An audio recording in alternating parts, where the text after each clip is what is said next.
যেটা মেন গ্রহ, যেটা মেন্টাল স্ট্রেসকে ক্রিয়েট করায়, সেটা হচ্ছে রাহু।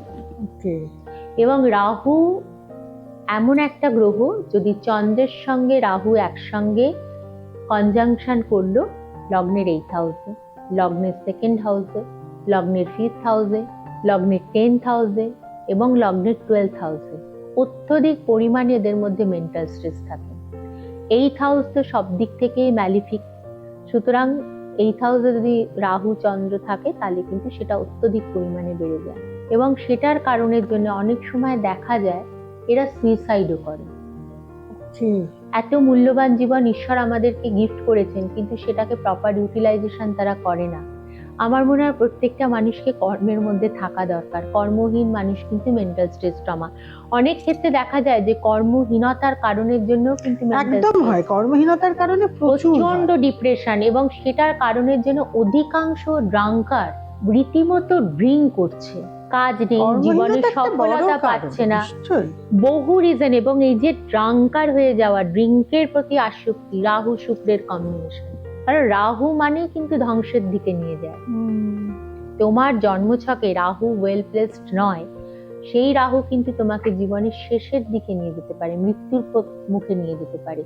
এবং কিছু কিছু ক্ষেত্রে দেখা যায় যে সাডেন ডেথ হচ্ছে। অষ্টমে যদি রাহু থাকে, অষ্টমে যদি মঙ্গল থাকে, অষ্টমে যদি রবি থাকে, লগ্নের 8th হাউসে যদি রবি থাকে, তাহলে কিন্তু তার সাডেন ডেথ হতে পারে। লগ্নের 8th হাউসে মার্স, সাডেন ডেথ হতে পারে। কিছু বছর আগেই হয়েছিল, তার কন্যা সন্তান ভীষণ মেধাবী, MBBS পড়ছে, এসছে জানতে কেরিয়ার নিয়ে, স্পেশালাইজেশন কোন সাবজেক্টের উপর করবে আফটার MBBS। আমি সবকিছু বিচার করে বললাম তোমার কিন্তু এই 3-4 বছর গ্যাপ যাবে ভাই। বললাম তুমি কিন্তু অত্যধিক মেন্টাল ট্রমায় ভুগবে, মেন্টাল স্ট্রেস, এবং সেটার থেকে কিন্তু ওকে মেন্টাল রিহ্যাবে দিতে হতে পারে। বাবা মা কিন্তু আমাকে বেশ হার্সলি কিছু কথা বলে অসন্তুষ্ট হলেন এবং বললেন যে একটা বাচ্চা মেয়ে এসছে, আপনি এই ধরনের। আলাম দেখুন, ওকে আমি কিন্তু ওকে সরিয়ে বলেছি। আমি মেয়েটিকে বললাম তুমি একটু বাইরে গিয়ে বসো, বাবা মার সঙ্গে কথা বলবো। বাট সত্যি কথা, এখন মেয়েটির চরম ডিপ্রেশন এবং মেন্টাল রিহ্যাবে রয়েছে। এখন তার বাবা মা দৌড়ে এসছে যে বিচার করে বলুন কবে থেকে বেরোলাম। আপনাকে অনেকদিন আগে বলেছিলাম, তখন থেকে যদি খেয়াল রাখতেন হয়তো জিনিসটাকে কন্ট্রোল করা যেত বা কিছু এতটা বাড়াবাড়ি হতো না। কারণ আমরা সবসময় জানি প্রিভেনশন ইজ বেটার দ্যান কিউর। সুতরাং আগের থেকে যদি আমরা সেই জায়গাটাকে ঠিকঠাক করি, কারেকশনস করা যায়, তাহলে মানুষ অনেক সময় এই প্রবলেমটা থেকে বেরিয়ে আসতে পারে। ধরো কারোর বেসিক্যালি একটা অসম্ভব নার্সিসিস্টিক বা মেগালোম্যানিয়াক একটা ক্যারেক্টার, না রিজেকশন হ্যান্ডেল করতে না পারা, রিজেকশন নিতে পারে না, সেটার থেকেও মেন্টাল ট্রমায় চলে যায়। রিজেকশন নিতে পারছি না, অত্যধিক ইগো প্রবলেম। দেখো, রিজেকশন না নেওয়াই হচ্ছে ইগো, আর ইগোটা ক্রিয়েট করছে স্বয়ং রবি। এবং আমি কোনো রিজেকশন নিতে পারছি না, বিশেষ করে এটা সিংহ রাশি, সিংহ লগ্ন, বৃষ রাশি, বৃষ লগ্ন, এরা রিজেকশন নিতে পারে না। বৃশ্চিক রাশি, বৃশ্চিক লগ্ন, এরা রিজেকশন নিতে পারে না। মকর রাশি, মকর লগ্ন, রিজেকশন নিতে পারে না। তো এই যে কিছু রাশি আছে, ধনু রাশি, ধনু লগ্ন রিজেক্টেড হলে আরো জেদ বেড়ে যায় যে করেই দেখাবো। ধনু রাশি, ধনু লগ্নের হচ্ছে আমাকে জেদ দেখাতে না। সিংহ রাশি, সিংহ লগ্ন তাই আমাকে করে দেখাতেই হবে। বৃষ রাশি হাত ছাড়ে না। বৃষ রাশি রিজেকশন হওয়া মানে নেক্সট স্টেপটা তৈরি করবে, হাল ছাড়ে না। কিন্তু কিছু রাশি আছে যারা মানে ডিপ্রেশনে চলে যায়, যেমন মকর রাশির মধ্যে এই ক্যারেক্টারটা রয়েছে, বৃশ্চিক রাশির মধ্যে এই ক্যারেক্টারটা রয়েছে। যেহেতু ওয়াটারি সাইন, অনেক ম্যাটার থাকে। এয়ারি সাইন, ফায়ারি সাইনে আবার তার একটু অনেক সময় দেখবে মিথুন রাশির জাতক জাতিকা খুব ডিপ্রেশনে ভোগে, ঠিক, কারণ হালকা রাশি এবং ওরা কিন্তু রিজেকশন নিতে পারে না এবং দে আর ভেরি ইগোয়েস্টিক হয়।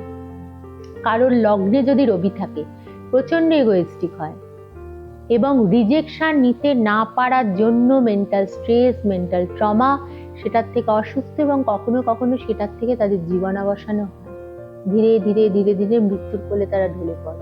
আচ্ছা, এরপর হচ্ছে আরেকটি গ্রহ রয়েছেন যেটা হচ্ছে কেতু।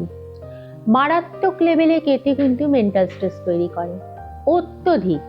এবং বেশিরভাগ ক্ষেত্রে দেখবে চন্দ্রকেতুর নক্ষত্রে, যেমন ধরো মঘা, যেমন ধরো অশ্বিনী, যেমন ধরো মূলা, মঘা, অশ্বিনী নক্ষত্রে জন্ম মানেই তার মধ্যে মেন্টাল স্ট্রেস ট্রমা থাকছে তা নয়, বা ইমোশনাল ট্রমা থাকছে তা নয়।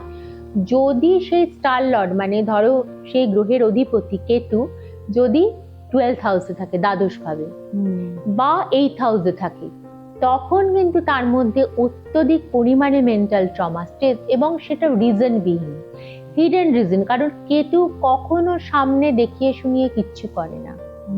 হঠাৎ করে তুমি দেখলে তোমার বাড়িতে হয়তো তোমার হাজবেন্ড চুপ হয়ে গেছে, কথা বলছে না, ধীরে ধীরে ধীরে ধীরে তোমার থেকে ডিস্টেন্স বাড়িয়ে নিচ্ছে। কোথাও একটা কিন্তু শুধু যে স্পাউসের থেকে সরে আছে তা না, পরিবারের সকলের থেকে নিজেকে একটু আইসোলেটেড করে দেওয়া। কাজকর্মে মন নেই, একা একা একটা ঘরে পড়ে আছে, কারোকে ভালো লাগছে না, নিজের স্ত্রীকে ভালো লাগছে না, সন্তানকে ভালো লাগছে না, বাবা মাকে ভালো লাগছে না, পুরো আইসোলেটেড লাইফ। এবং এই যে isolated, detachment from family, spouse and others, এইটা কিন্তু ক্রিয়েট করছে কেতু। কেতুর পিরিয়ড যখন একটা মানুষ ফেস করে, সেই কেতু তো 7 ইয়ার্স রান করছে, এবং 7 ইয়ার্স রান যখন করছে মহাদশায়, তখন কিন্তু একটা মানুষের জীবন সব থেকে পেইনফুল, তার সব থেকে ডিপ্রেশন। তখন কি তাকে সব সময় কি বলতো প্যাম্পার করে রাখা, কিন্তু সেটাও তো আশেপাশের মানুষের হ্যাঁ, এবার কতদিন আর সম্ভব, তার বিভিন্ন রকম বেয়ারামো কাহাতো, হ্যাঁ বেয়ারামো কার ভাল লাগে, সোজা কথা।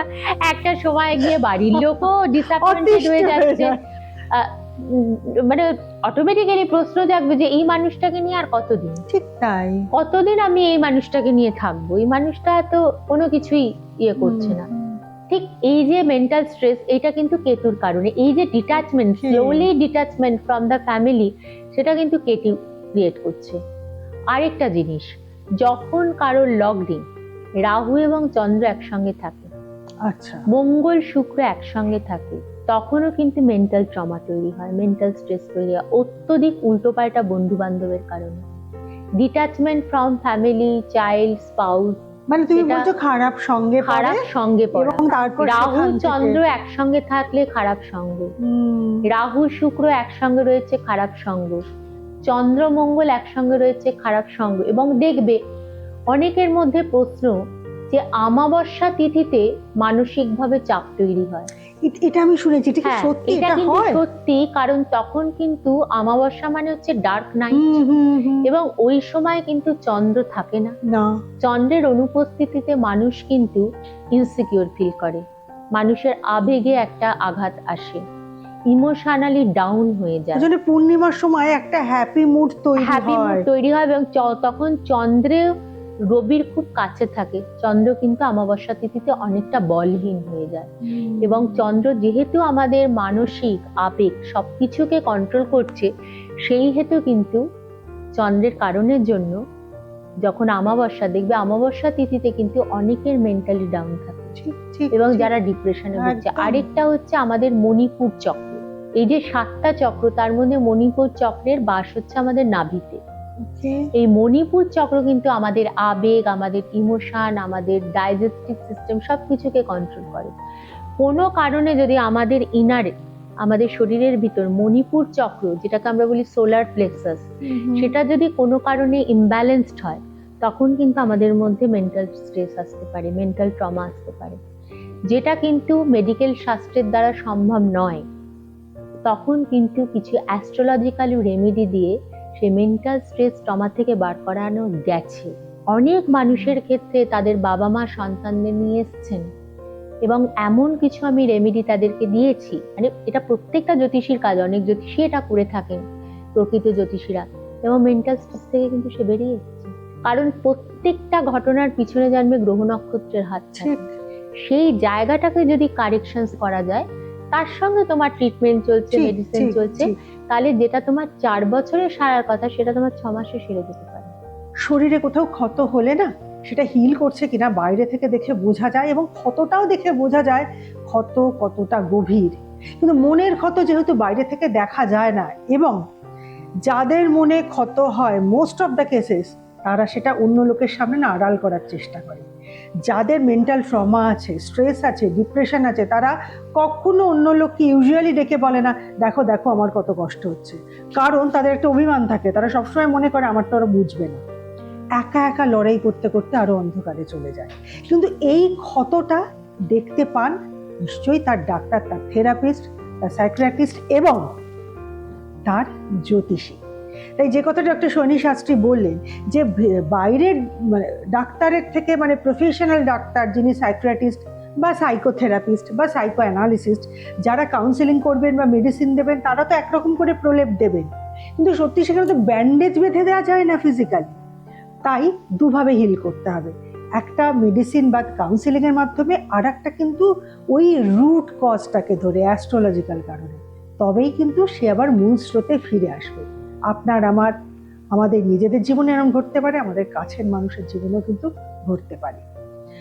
বিভিন্ন রকম মানুষের বিভিন্ন সমস্যা, কারুর মানসিক সমস্যা, কারুর হয়তো অর্থনৈতিক সমস্যা, কারুর হয়তো শারীরিক সমস্যা, আর কারুর এসবের ঊর্ধ্বে গিয়ে সম্পূর্ণ হয়তো পারিবারিক একটা সমস্যা।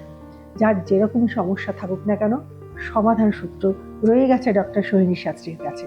আসুন কোনো একজনের কথা শুনে নিই তার মুখ থেকে। নমস্কার, আমার নাম সান্নিক গাঙ্গুলি।